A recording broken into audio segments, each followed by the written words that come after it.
नमस्कार दोस्तों। आज हम लोग बात करेंगे कि एक सफल उद्यमी बनने के लिए और एक व्यवसायी बनने के लिए कोई ज़रूरी नहीं है कि वो ज़्यादा पढ़ा लिखा आदमी हो या उसके पास पहले से संपत्ति हो, बाप दादा का पहले से संपत्ति हो, वही आदमी एक उद्यमी या सफल व्यवसायी हो सकता है। इसको हम लोग एक एग्जाम्पल के थ्रू आज बताने का प्रयास करेंगे। छोटी सी एक कहानी आपको बताएंगे। उस कहानी में आपको बताएंगे कि कैसे कोई भी व्यक्ति अगर उसके अंदर उसका इच्छा शक्ति है, कुछ चीज़ पाने की अगर जिज्ञासा उत्पन्न होती है और उस पर वो कंसंट्रेट करता है अपने लक्ष्य के प्रति, तो उसको सफलता मिलती ही मिलती है। तो उसके लिए मैं एक छोटी सी कहानी आप लोग के सामने रख रहा हूँ। एक लड़का था जिसके पिताजी खेतीहर मजदूर थे, जो कि गांव में खेती का दूसरे के खेतों में काम किया करते थे। उसके पिताजी को कभी कभी मजदूरी नहीं मिलती थी, तो उसके घर में चूल्हा जलना भी मुश्किल होता था। तो उसको देखकर उसका जो 7-8 साल का लड़का था और उसके 5-6 भाई बहन थे, वो अपने भाई बहन को कभी भूखा देकर उसके अंदर बहुत से मन में कुढ़ता आती थी, मन में भाव आता था कि हमको अपने परिवार को इस परिस्थिति से बाहर निकालना है। उसके लिए उसने गांव के ही एक व्यक्ति से रिक्वेस्ट किया, अनुरोध किया कि हमको कोई काम पकड़वा दीजिए, क्योंकि हमारे घर की आर्थिक स्थिति बहुत ही ख़राब है। तो उसने एक दूसरे शहर में शहर के एक दोस्त के पास एक लेबर का काम उसको धरवाया। एक दुकान में, सैनिटरी के दुकान में एक लेबर का काम दिया और लेबर के काम करते करते उसने अपने व्यवहार कुशलता से कस्टमर के बीच एक ऐसा रिलेशनशिप डेवलप किया कि जो भी अब कस्टमर दुकान पे आते थे तो दुकानदार को न खोजकर उस लड़के को खोजते थे और उसी से सामान खरीदना पसंद करते थे।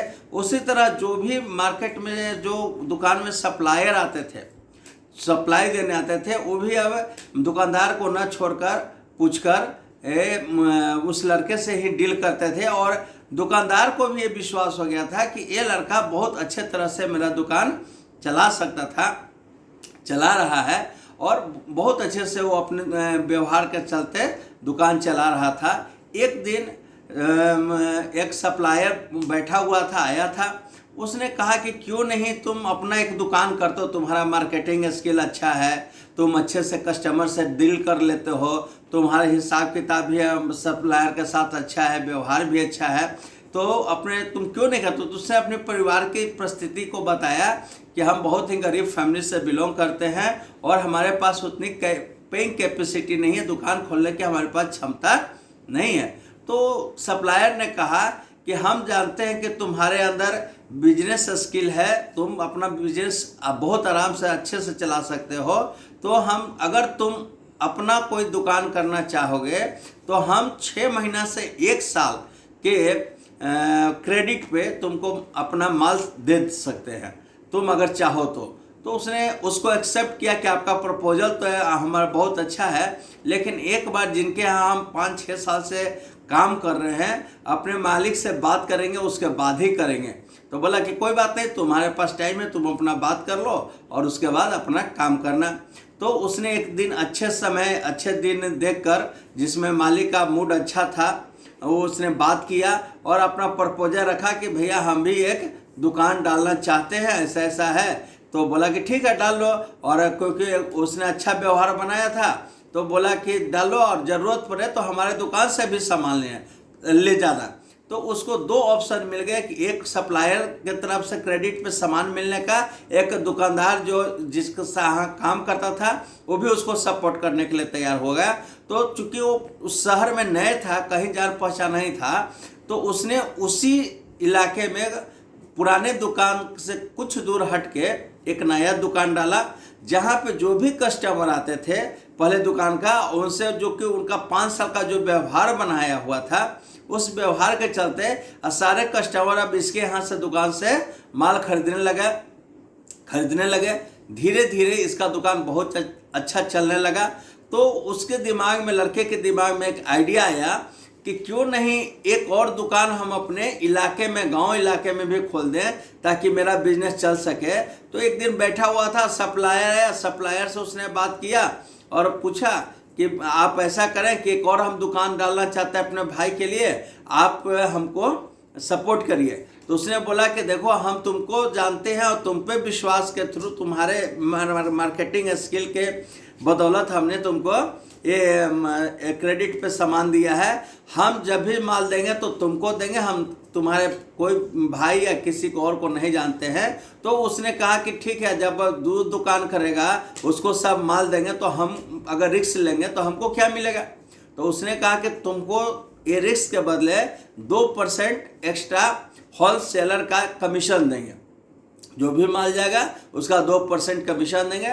तो वो लड़का एग्री हो गया और अपने भाई को एक गांव में दुकान करा, वहाँ पे उसको मॉनिटरिंग करता था, माल सप्लाई देता था। और जब इसमें प्रॉफिट होने लगा तो उसको दिमाग में आया कि ऐसा और जो हमारे परिवार के जो बेरोजगार लोग हैं, जो कि कुछ नहीं कर रहे हैं, जो बैठे हुए हैं घर में बेरोजगार बैठे हैं, उन लोगों को भी इस रोजगार से जोड़े। और उसने ढूंढ के जो बेरोजगार बैठे थे उन लोगों को भी दुकान डाला और अपने रिस्क पे माल लेता था और उनको सप्लाई करता था और बेच के फिर पेमेंट करता था, जिसके बदौलत उसको उसका 2% कमीशन एक्स्ट्रा मिलता था। तो वो एक करते करते 15-20 लोग ऐसे लोगों को दुकान उसने डाला, तो उसका भी 2% कमीशन आ गया, इसका भी 2% कमीशन आ गया। अपना जो दुकान चलाता था उसका भी उसको प्रॉफिट मिल रहा था।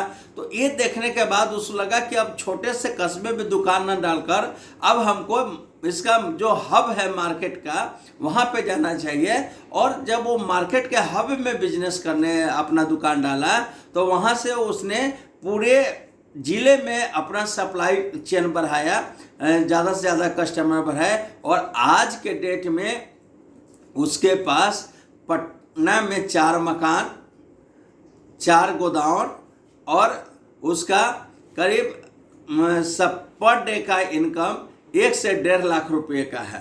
तो इससे आपको ये बताने का हमने प्रयास किया कि उस लड़का को पढ़ने का तो मौका नहीं मिला, क्योंकि 8 साल 9 साल के उम्र में ही वो दुकान पे मजदूरी का काम शुरू कर दिया। लेकिन अपने व्यवहार कुशलता और अपने काम के प्रति ईमानदारी के बदौलत आज वो इतना बड़ा आदमी बन गया है। तो इससे आपको ये मैं बता रहा हूँ कि एक उद्यमी बनने के लिए आपके अंदर अगर इच्छा शक्ति है तो कोई एजुकेशन, कोई पैसा आरे हाथ नहीं आएगा। आपके अंदर अगर इच्छा शक्ति है तो आप जो चाहे वो पा सकते हो। धन्यवाद।